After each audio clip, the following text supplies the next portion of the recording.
Hello friends, अभी मैं आपको क्विक रिवीजन देने वाला हूं डिमांड चैप्टर का। कौन से चैप्टर का बेटा? डिमांड चैप्टर का। ठीक है क्या? तो सबसे पहले what do you mean by demand? Demand का मतलब क्या होता है? अगर आप आम भाषा में बोलोगे, तो डिमांड का मतलब होता है डिजायर, मांग, इच्छा। पर हम जब इकोनॉमिक्स के सेंस में बात करते हैं बच्चे, तो डिमांड का मतलब होता है anything that a consumer is willing and able to buy. That a consumer is what बेटा? Willing and able to buy. आमतौर पे डिमांड का मतलब इच्छा होता है, पर सिर्फ इकोनॉमिक्स में इच्छा से डिमांड नहीं होती है।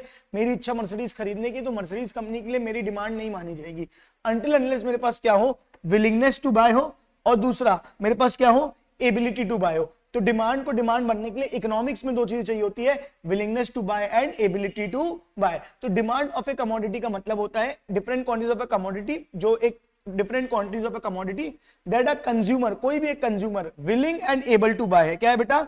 Willing and able to buy at different price at particular point of time. इस डेफिनेशन का पूरा मतलब हम आगे चल के समझेंगे। डिमांड जो है वो दो प्रकार की होती है बच्चे। एक होती है इंडिविजुअल डिमांड, एक होती है मार्केट डिमांड। एक होती है इंडिविजुअल डिमांड, एक होती है मार्केट डिमांड। क्या होती है इंडिविजुअल डिमांड, क्या होती है मार्केट डिमांड? एक कमोडिटी की एक कंज्यूमर की डिमांड। जैसे कि मान के चलिए ये एक कमोडिटी है, ये एक मार्कर है। मैं 10 रुपए में कितने मार्कर खरीद लूंगा, ये मेरी डिमांड है। मैं 8 रुपए में कितने मार्कर खरीद लूंगा, ये मेरी डिमांड है। 6 रुपए में कितने मार्कर खरीदूंगा, ये मेरी डिमांड है। तो different quantities of a commodity that a consumer is willing and able to buy. मतलब 10 रुपए में मैं कितने मार्कर खरीदने को तैयार हूं, 8 रुपए में मैं कितने मार्कर खरीदने को तैयार हूं। तो ये किसकी डिमांड है? एक इंडिविजुअल की डिमांड है। वहीं पे मार्केट डिमांड क्या होगी?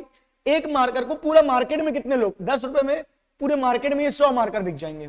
8 रुपए में पूरे मार्केट में 250 मार्कर बिक जाएंगे। 6 रुपए में पूरे मार्केट में ये 500 मार्कर बिक जाएंगे। ये एक कंज्यूमर नहीं, सारे कंज्यूमर्स की डिमांड। तो क्या होती है इंडिविजुअल डिमांड? एक कमोडिटी की एक कंज्यूमर की डिमांड। और क्या होती है मार्केट डिमांड? एक कमोडिटी की सारे कंज्यूमर्स की डिमांड। अगर आप देखोगे तो मैंने इन नोट्स में हिंदी में भी लिख के रखा है ताकि आपको आसानी जाए समझने में। क्या होती है डिमांड? एक कमोडिटी की एक कंज्यूमर की demand. Different quantities of a commodity, different quantities of a commodity that a consumer is willing and able to buy। तो यहां पे लाइन किस कौन सी ध्यान रखने वाली है? that a consumer is willing and able to buy। वही मार्केट डिमांड क्या हो जाएगी? Quantity of a commodity that all consumers, यही फर्क है। a consumer is willing and able to buy तो individual demand, all consumers are willing and able to buy तो क्या हो जाएगी? Market demand. एक कमोडिटी की एक कंज्यूमर की डिमांड कहलाती है इंडिविजुअल डिमांड, एक कमोडिटी की सारे कंज्यूमर्स की डिमांड कहलाती है मार्केट डिमांड। इसके बाद क्या है बेटा आपके कोर्स में? Determinants of demand. क्या है? क्या है? डिटरमिनेंट्स ऑफ डिमांड, यानी वो बातें जिनके कारण डिमांड में फर्क पड़ता है। क्या बच्चों? वो बातें जिनके कारण डिमांड में फर्क पड़ता है। कौन सी वो बातें जिनके कारण डिमांड में फर्क पड़ता है? पहली चीज है प्राइस ऑफ दी कमोडिटी। पहली चीज क्या है बेटा? Price of the commodity. मतलब कि अगर ये कैलकुलेटर है, अगर ये महंगा होता जाएगा तो इसकी डिमांड मार्केट में क्या होती जाएगी? कम होती चली जाएगी। प्राइस से डिमांड में फर्क पड़ता है। कोई भी चीज सस्ती होती है तो लोग उसको ज्यादा खरीदते हैं, कोई भी चीज महंगी हो जाती है तो लोग उसको कम खरीदने लगते हैं। तो ये चीज क्या होती है आपकी डिटरमिनेंट्स ऑफ डिमांड का पहला point? Price of the commodity. क्या होता है बेटा? Price of the commodity. Price बढ़ेगी डिमांड कम होगी, प्राइस कम होगी डिमांड बढ़ेगी। तो ये होता है प्राइस ऑफ दी कमोडिटी। दूसरा डिटरमिनेंट यानी वो बातें जिनके कारण डिमांड में फर्क पड़ता है, कौन सी होती है बेटा? Price of related goods. क्या होता है? क्या होता है? Price of related goods. अब समझना ध्यान से बेटा, कोई भी गुड के दो रिलेटिव्स होते हैं। कोई भी गुड के कितने रिलेटिव्स होते हैं? दो। एक होता है कौन सा बेटा? सब्स्टिट्यूट गुड, और एक होता है कॉम्प्लीमेंट्री गुड। किसी भी गुड के दो प्रकार के रिलेटेड गुड्स होते हैं, एक होता है सब्स्टिट्यूट और एक होता है कॉम्प्लीमेंट्री। क्या होता है सब्स्टिट्यूट और क्या होता है कॉम्प्लीमेंट्री? सब्स्टिट्यूट होता है बेटा एक के बदले में यूज होने वाले गुड्स। एक के बदले में यूज होने वाले गुड्स मतलब कि जैसे कि मार्कर है और मार्कर की जगह में ये एप्पल पेंसिल का इस्तेमाल कर रहा हूं, तो मार्कर की जगह ये उसका सब्स्टिट्यूट क्या है? Apple pencil. या जो मेरा आईपैड है उसका सब्स्टिट्यूट क्या है बेटा? White board. एक के बदले में चाय की जगह कॉफी, हम हमेशा एग्जांपल सुनते हैं। के बाद समझ में आ रही है? तो मैं इसको याद रखने के लिए बोलता हूं सब्स्टिट्यूट गुड्स बोले तो बेटा दुश्मन गुड्स। कौन से गुड्स? दुश्मन गुड्स। मैं तेरी दुश्मन, दुश्मन तू मेरा, मैं नागिन तू सपेरा। कौन से गुड्स कहलाते हैं? Substitute goods. वहीं पे कॉम्प्लीमेंट्री गुड्स क्या होते हैं? एक के साथ में यूज होने वाले गुड्स बच्चे। कौन से गुड्स? एक सेकेंड। एक के साथ में यूज होने वाले गुड्स कौन से गुड्स कहलाते हैं? Complementary goods. जैसे कि चाय में शक्कर डलती है तो टी और शुगर क्या हो जाएंगे? Complementary goods. के बाद सुनिए पेन और उसकी रिफिल, या इंक पेन और उसकी इंक, ये कौन से गुड्स हो जाएंगे बेटा?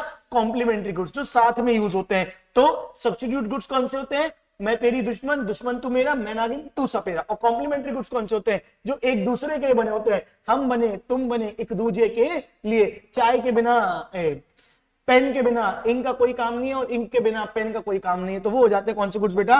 Complementary goods. तो price of the related goods में दो प्रकार के गुड्स होते हैं, एक होता है सब्स्टिट्यूट, एक होता है कॉम्प्लीमेंट्री। सब्स्टिट्यूट गुड्स बोले तो कौन से गुड्स होते हैं बेटा, दुश्मन गुड्स। कॉम्प्लीमेंट्री गुड्स बोले तो कौन से गुड्स होते हैं बेटा, साथ में यूज होने वाले गुड्स। अच्छा, सब्स्टिट्यूट फॉर एग्जांपल मैं लेता हूं टी और कॉफी, ये आपस में क्या है बेटा, सब्स्टिट्यूट। अगर चाय महंगी हो गई तो कॉफी की डिमांड क्या हो जाएगी, बढ़ जाएगी। अगर चाय सस्ती हो गई तो क्या हो जाएगी, कॉफी की डिमांड क्या हो जाएगी, कम हो जाएगी। तो ये गुड आपस में कौन से गुड्स कहलाएंगे बेटा, सब्स्टिट्यूट गुड्स। कौन से गुड्स कहलाएंगे, सब्स्टिट्यूट गुड्स। अच्छा, कॉम्प्लीमेंट्री गुड्स क्या होते हैं, क्या होते हैं कॉम्प्लीमेंट्री गुड्स बच्चे, एक दूसरे के साथ में यूज होने वाले गुड्स। कौन से गुड्स कहलाते हैं आपके, कॉम्प्लीमेंट्री गुड्स। जैसे कि मान के चलो मैं बोलता हूं इंक पेन और इंक, क्या बोलता हूं इंक पेन और इंक।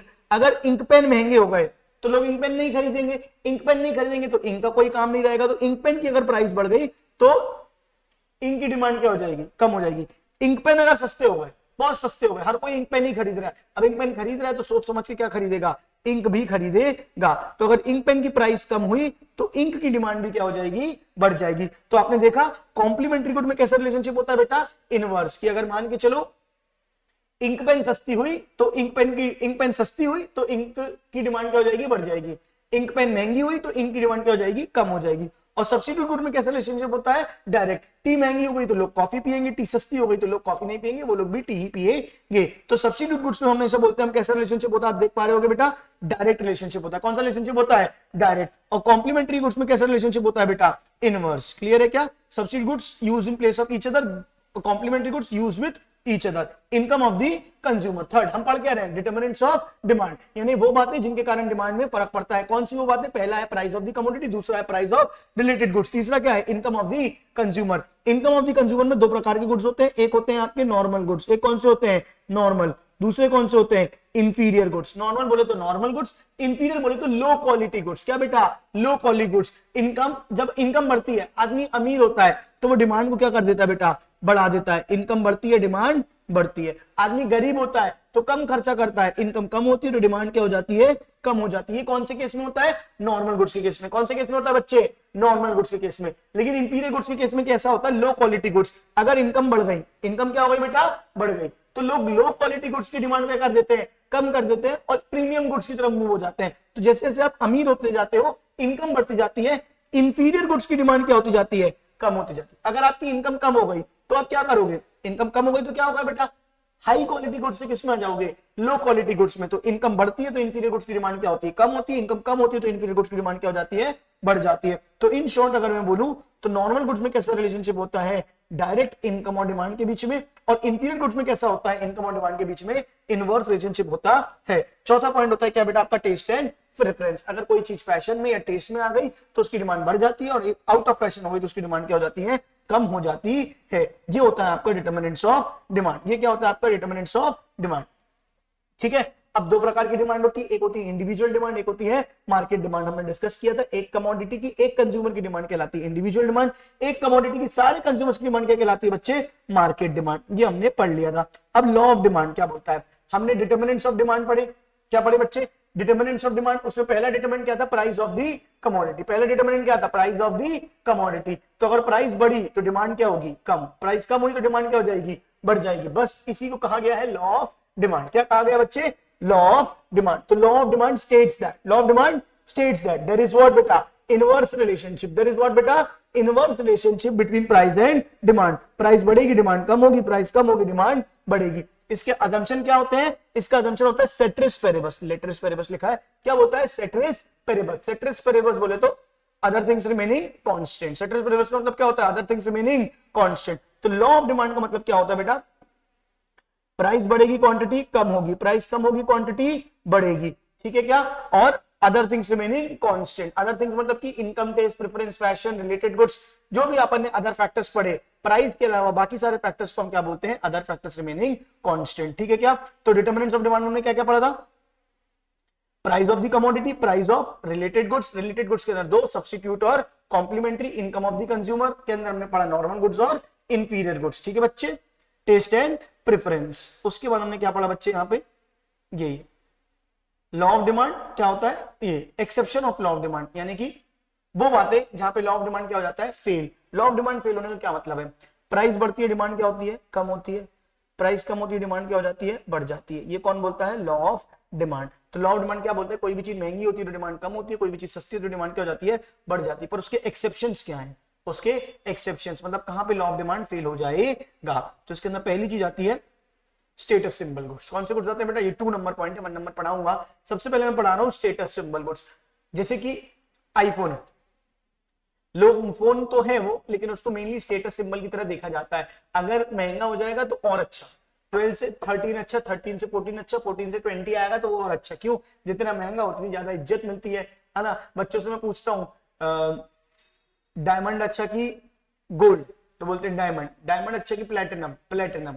क्यों अच्छा, फर्क नहीं पड़ता है, लेकिन महंगा है तो अच्छा है। के बात समझ में आ रही है। तो स्टेटस सिंबल गुड्स, जिस चीज से स्टेटस मिलते हैं उस चीज की डिमांड क्या हो जाती है, उसमें क्या होता है, जितना महंगा होता है डिमांड उतनी ज्यादा होती है, तो लॉ ऑफ डिमांड क्या हो जाता है, फेल हो जाता है। दूसरा पॉइंट क्या है, फियर ऑफ शॉर्टेज। क्या है, फियर ऑफ शॉर्टेज। अगर आपको डर है कि वो सामान खत्म हो जाएगा, जैसे मान के चलो कल पेट्रोल पंप बंद रहेंगे, कल पेट्रोल पंप बंद रहेंगे, आने वाले 1 हफ्ते तक पेट्रोल पंप बंद रहेंगे, तो आज कितने का पेट्रोल मिले आदमी भरभरा के भगा लेता है और पूरी लंबी लंबी लाइन लगी रहती है। तो अगर आपको शॉर्टेज का डर है तो आप उसकी डिमांड को क्या कर जाते हो, बढ़ा देते हो। Fashion related goods out of fashion हो गया है, कितना भी सस्ता मिले आदमी नहीं खरीदता। फैशन रिलेटेड गुड्स एकदम नया आया है, भले महंगा है आदमी खरीदेगा।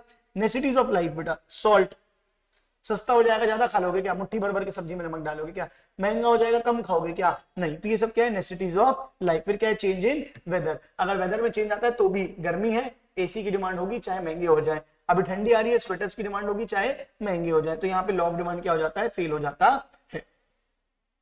ठीक है, चलो अब इसके अंदर एक कॉन्सेप्ट है, बता देता हूं मैं। एक है चेंज इन क्वांटिटी डिमांडेड और एक कॉन्सेप्ट है चेंज इन डिमांड। एक कॉन्सेप्ट कौन सा है, चेंज इन क्वांटिटी डिमांडेड, और दूसरा कॉन्सेप्ट क्या है, चेंज इन डिमांड। क्या फर्क है चेंज इन क्वांटिटी डिमांडेड और चेंज इन डिमांड में, आइए देखते हैं। चेंज इन क्वांटिटी डिमांडेड क्या बोलता है, प्राइस बढ़ी डिमांड कम हुई, प्राइस कम हुई डिमांड बढ़ी, ये है चेंज क्वांटिटी डिमांड।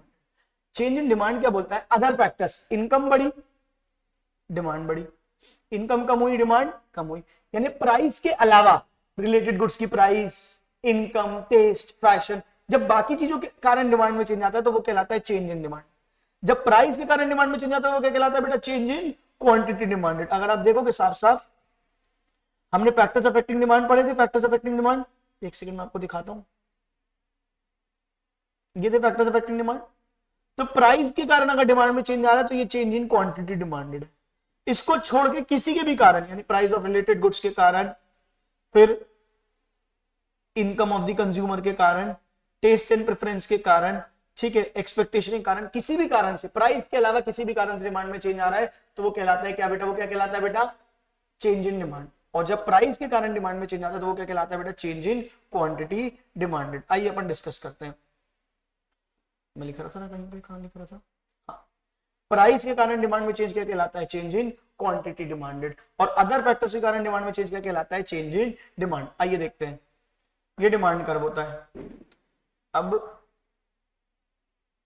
ये प्राइस है, ये क्वांटिटी है, प्राइस कम हुई क्वांटिटी बढ़ जाएगी, प्राइस कम हुई क्वांटिटी बढ़ जाएगी, प्राइस कम हुई क्वांटिटी बढ़ जाएगी। देख रहे हो क्या, प्राइस कम हो रही है क्वांटिटी बढ़ रही है, तो हम इसमें नीचे की तरफ जा रहे हैं। अगर प्राइस बढ़ेगी तो क्वांटिटी कम होगी, प्राइस बढ़ेगी तो क्वांटिटी और कम होगी, तो हम इसमें कहां जा रहे हैं बेटा, ऊपर की तरफ जा रहे हैं। जब हम नीचे की तरफ जा रहे हैं तो उसको हम बोलते हैं एक्सपेंशन। क्या बोलते हैं, एक्सपेंशन। और हम ऊपर की तरफ जा रहे हैं तो उसको हम क्या बोलते हैं बेटा, कॉन्ट्रैक्शन। और ये पूरा क्या कहलाता है, चेंज इन क्वांटिटी डिमांडेड। ये पूरा क्या कहलाता है, चेंज इन क्वांटिटी डिमांडेड। अब देखो, ये डिमांड कर रही है, प्राइस है, क्वांटिटी, प्राइस वही है पर इनकम के कारण डिमांड बढ़ गई, तो अब ज्यादा क्वांटिटी बिकेगी, प्राइस तो वही है, तो डिमांड कर क्या हो जाएगा, राइटवर्ड शिफ्ट। आया क्या समझ में। अच्छा, प्राइस वही है, इनकम के कारण डिमांड कम हो जाए तो कर्व क्या हो जाएगा, राइटवर्ड शिफ्ट, लेफ्टवर्ड शिफ्ट। अगर अदर फैक्टर्स के कारण डिमांड बढ़ती है तो कर्व होता है राइटवर्ड शिफ्ट, और अगर अदर फैक्टर्स के कारण डिमांड कम होती है तो वो होता है लेफ्टवर्ड शिफ्ट। इसको बोलते हैं चेंज इन डिमांड और इसको बोलते हैं चेंज इन क्वांटिटी डिमांडेड। ये मेन कॉन्सेप्ट है तुम्हारा डिमांड चैप्टर का, जो तुमको सीएसईटी के पॉइंट ऑफ व्यू से कवर करना है। इतना ही है तुम्हारे चैप्टर में। अगर आपको अच्छा लगा हो तो मुझे बताएंगे और इस वीडियो को लाइक, शेयर और सब्सक्राइब करेंगे।